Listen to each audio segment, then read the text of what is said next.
잠언. 잠언은 우리에게 지혜롭게 사는 법을 가르쳐주는 지혜서입니다. 삶과 믿음 사이의 갈등 속에서 상식과 믿음이 어떻게 조화될 수 있는지를 보여주고, 신랄한 문구와 실용적인 아이디어로 우리를 새로운 수준의 의식으로 끌어올리는 역할을 합니다.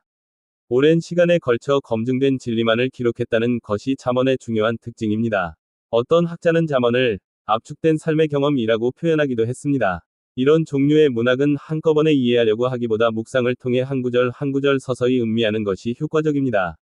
잠언 1장 1절에 다윗의 아들 이스라엘 왕 솔로몬의 잠언이라 는 말씀에서 솔로몬의 잠언 또는 잠언이라는 제목이 붙었습니다. 잠언에 해당하는 히브리어 단어 마샬은 비교하다 라는 의미를 가지고 있는데, 지혜와 어리석음, 의인과 악인, 생명과 죽음 등 대조적인 것들을 비교함으로써 진리를 전달합니다. 반면 우리말에서 잠이라는 한자어는 병을 고치는 데 쓰는 침이라는 뜻과 경계하다 라는 뜻으로, 잠언은 침과 같이 톡 쏘는 가르침이며 살아가는데 경계가 되는 금언, 격언이라는 의미가 들어 있습니다. 잠언은 저자에 따라 7부분으로 나뉘어집니다. 첫 부분인 1에서 9장은 솔로몬의 잠언입니다. 두 번째 부분은 10장부터 22장 16절까지로 다시 솔로몬의 잠언이라고 저자를 밝힙니다. 세 번째 부분은 22장 17절부터 24장까지로 지혜 있는 자의 말씀이라는 표현이 두 번 나옵니다. 네 번째 부분은 25장부터 29장까지로 솔로몬이 쓴 것이지만 유다왕 히스기야의 신하들이 편집한 것이라고 밝힙니다. 솔로몬 왕과 히스기야 시대가 2000년 이상 차이가 나므로 장면이 오랜 기간에 걸쳐 완성되었음을 알 수 있습니다. 다섯 번째 부분인 30장은 아굴의 잠언, 여섯 번째 부분인 31장은 르무엘 왕의 말씀인데, 이 두 사람에 대해서는 알려진 바가 전혀 없습니다. 어떤 학자들은 아굴과 르무엘이 솔로몬의 별명이라고 여겨 잠언 거의 전체를 솔로몬이 쓴 것으로 간주하기도 하는데, 확실하게 결론을 내릴 수는 없습니다.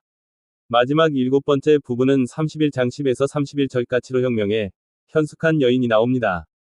잠언의 피날레를 장식하는 이 여인은 지혜가 위인화된 것인데, 그녀는 지혜의 원리에 따라 살며 여호와를 경외함을 근본으로 하기 때문에 아름답고 완벽하게 조화로운 삶을 사는 모범이 됩니다.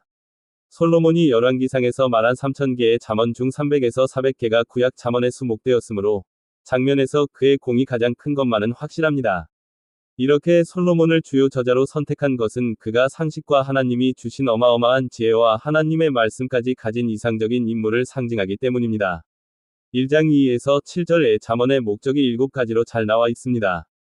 지혜와 훈계를 알게 하며, 명철의 말씀을 깨닫게 하며 정의와 정직을 행하도록 훈계를 주며, 어리석은 자를 슬기롭게 하며, 젊은이들에게 지식과 분별력을 갖게 하며 지혜 있는 자에게는 학식과 명철과 지략을 더한다고 말합니다.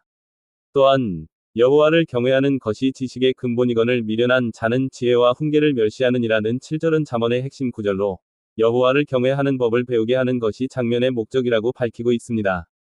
잠언은 삶의 기본이 하나님과의 관계에서 규정된다고 가르칩니다. 그 바탕 위에서 도덕적인 이해와 옳고 그름에 대한 판단력을 기르는 것입니다. 그렇기 때문에 단순히 이 세상을 잘 살기 위한 지혜를 가르쳐주는 것이 아니라 하나님을 경외하는 삶을 살기 위한 지혜를 가르쳐주는 것이 목적입니다.